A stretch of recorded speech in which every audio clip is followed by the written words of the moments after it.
Sveiki! Šodien es jums pastāstīšu 10 faktus par Hitleru.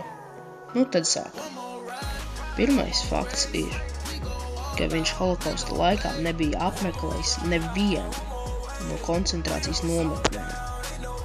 Otrais fakts. Adolfa pirmā mīlestība bija ebreju meitene, bet viņš bija pārāk kautrīgs, ka pat ar viņu neparunāja. Trešais fakts. Adolfa Hitlera īstais uzvārds bija Šķīglgrūbers. Ceturtais fakts. Adolfs bija atkarīgs un lietoja kokainu un amfetamīnu. Piektais fakts. Hitlers bija aktīvs sportists un uzvarēja 2 medaļas peldēšanā un basketbolā. Sastais fakts. 1918. gada 28. septembrī kāds britu karavīrs, Henrijs Stanley's, izglāba Hitlera dzīvību kara laikā. Septītais fakts.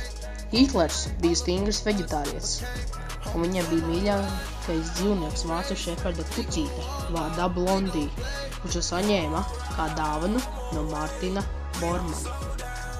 Astotais fakts. Hitlers, kamēr bija ieslodzījumā Landsbergā, rakstīja Mercedes kompānijai, lai aizdotu naudu mašīnai. Devītais fakts. Hitlers bija ļoti labs glaznotājs. Uzgleznoja savā laikā ļoti daudz skaistas gleznas. Un pēdējais fakts, 10. fakts.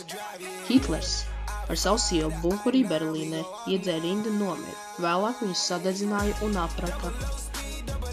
Liels paldies, ka skatījāties, spiežat labās pogas un visu labu!